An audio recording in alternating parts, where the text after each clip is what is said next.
नमस्कार दोस्तों, एक बार फिर से स्वागत है आप सभी का हमारी आज की इस नई वीडियो में।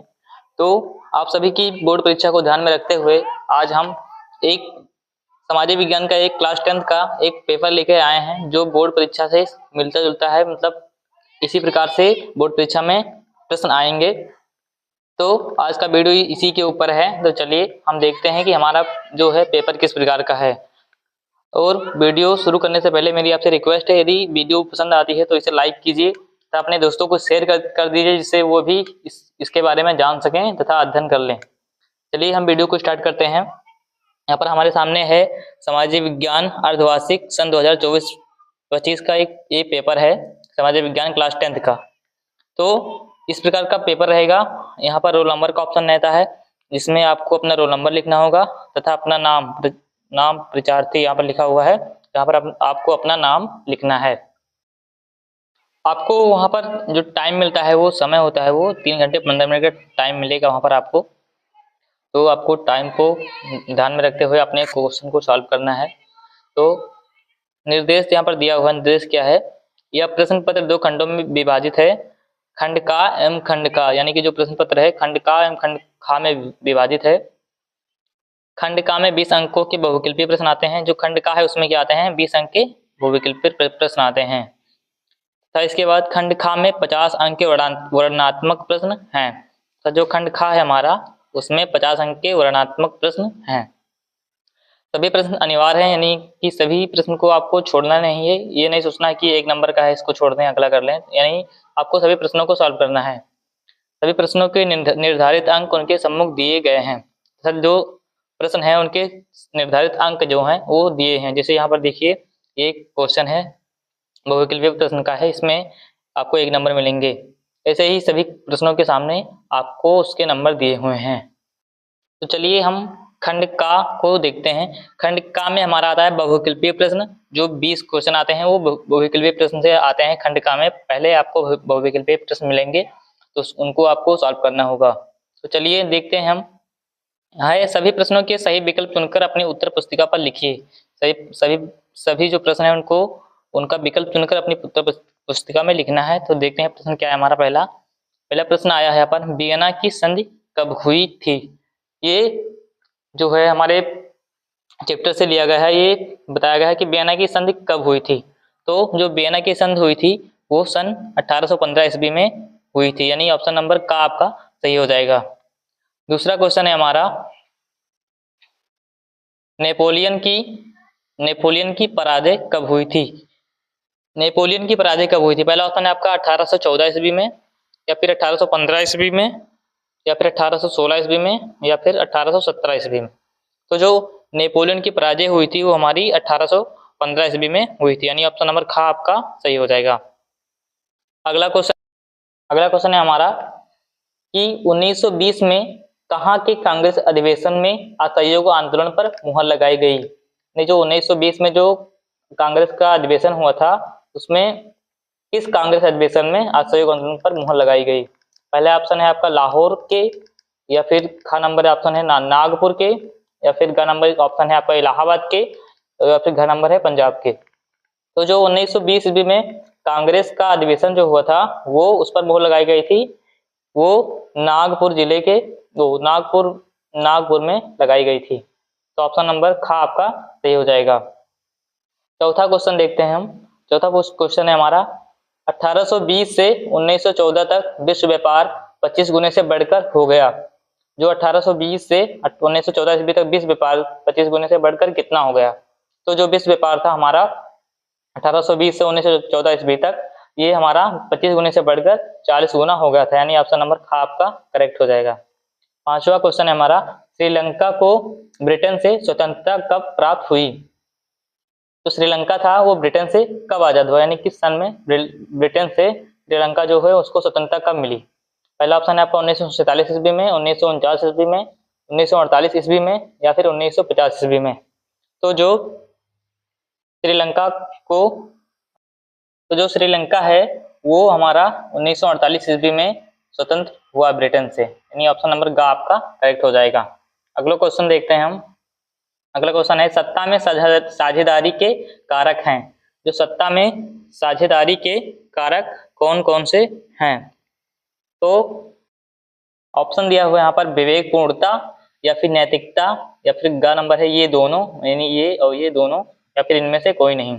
तो जो सत्ता में साझेदारी के कारक होते हैं वो विवेक पूर्णता, ये इसकी भी जरूरत होती है, और नैतिकता इसकी भी जरूरत होती है, यानी ग नंबर आपका ये दोनों जो है इसका करेक्ट आंसर हो जाएगा।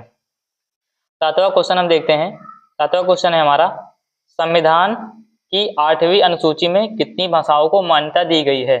ये बहुत ही इंपॉर्टेंट क्वेश्चन है, ये आपको याद करना चाहिए।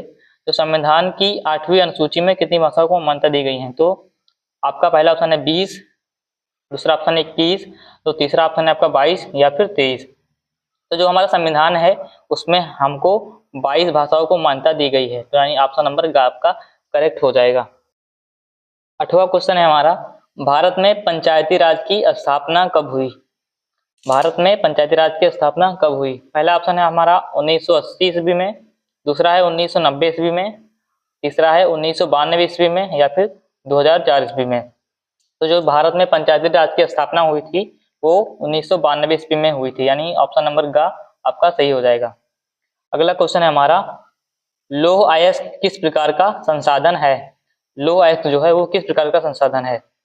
तो लौह अयस्क जो है हमारा, पहला ऑप्शन है आपका नवीकरणीय योग, अनवीकरणीय योग, या फिर प्रवाह, या फिर जैव संसाधन है।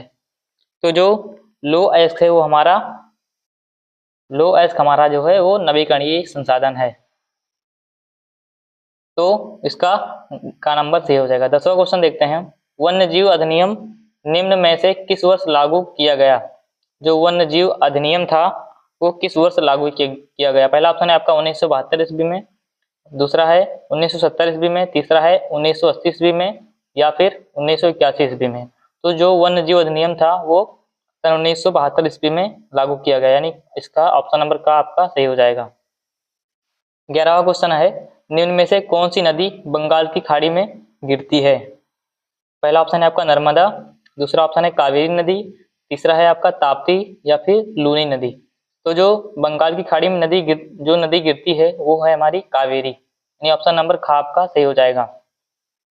12वां क्वेश्चन है हमारा, राजस्थान के कुछ भागों में वर्षा का सबसे शुद्ध रूप कहलाता है।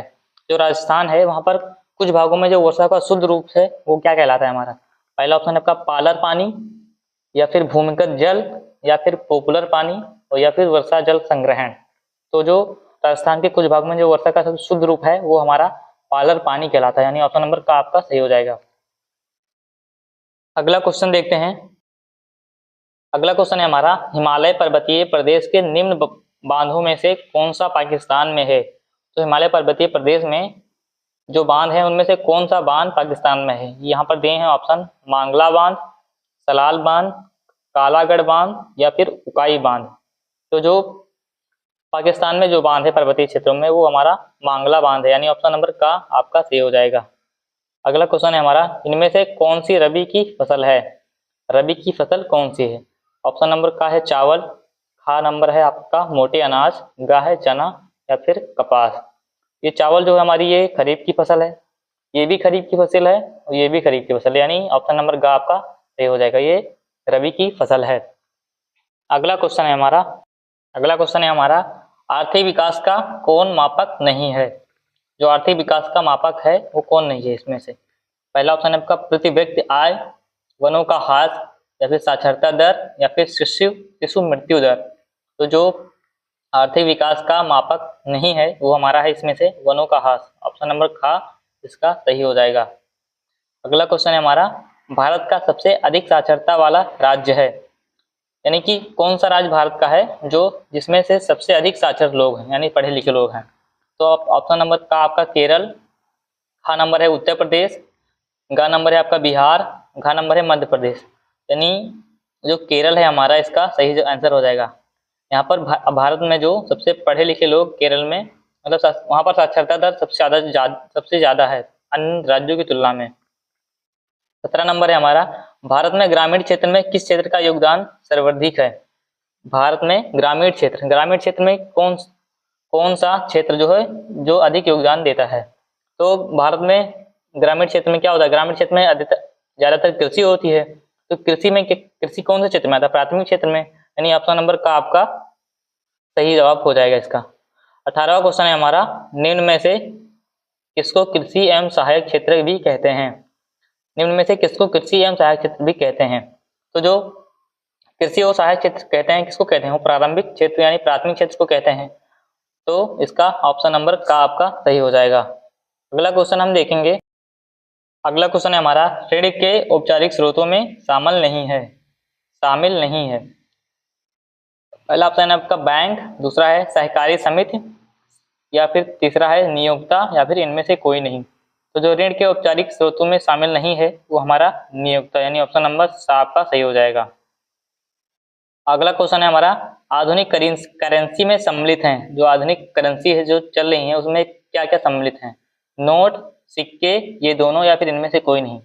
तो जो नोट और सिक्के हैं ये दोनों इस समय करेंसी में चल रहे हैं, यानी इसका ऑप्शन नंबर ग सही हो जाएगा। अब यहाँ तक हमने खंड का को समाप्त कर दिया है।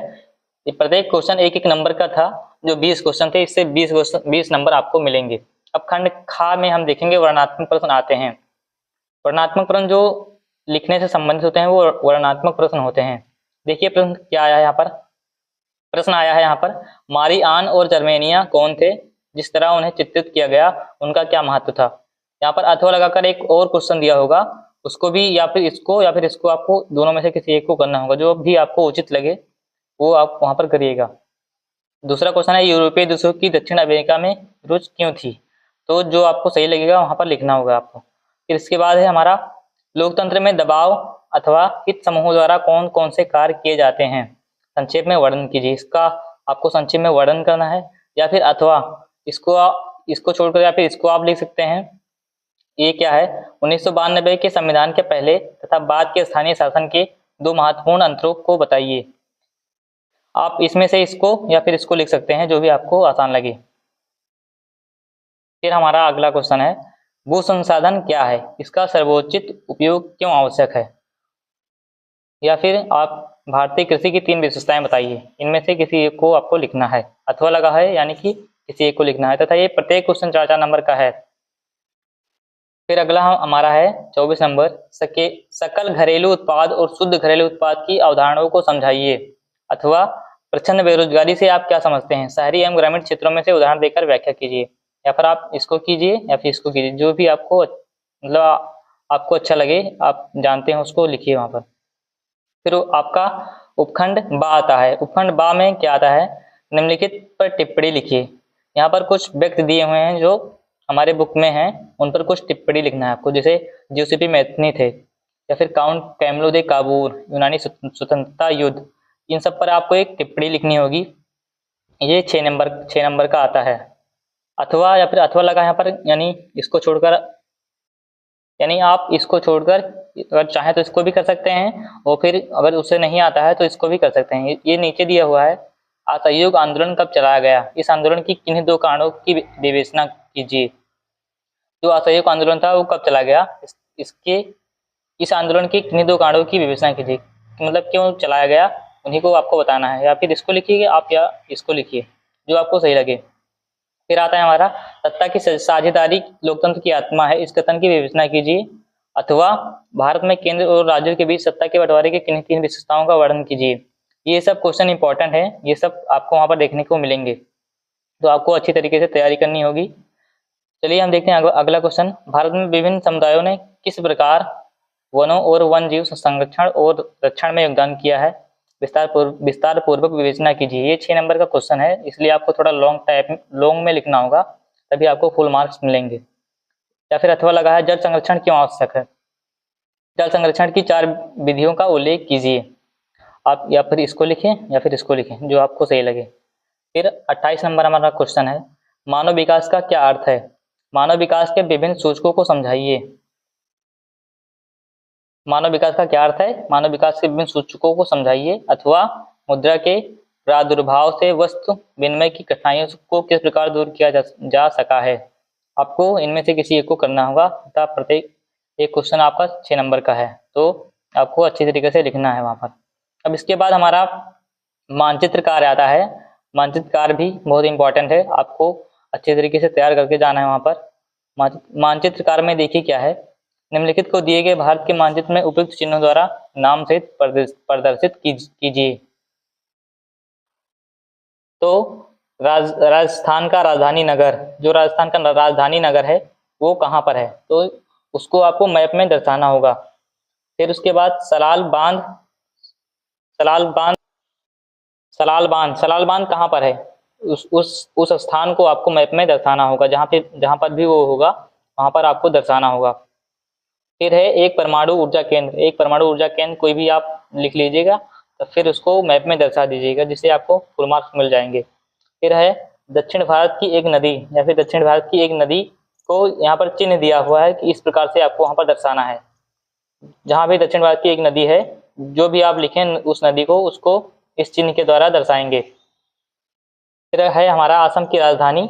जो असम की राजधानी क्या है, असम की राजधानी हम जानते हैं कि दिसपुर है। तो दिसपुर को आपको मैप में एक गोले के रूप में दर्शाना होगा, यानी आप वहां पर एक गोला बना देंगे जहां पर वो होगी दिसपुर।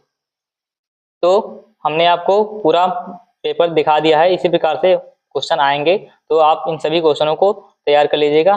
तो धन्यवाद, मिलते हैं हम अगली नेक्स्ट वीडियो में।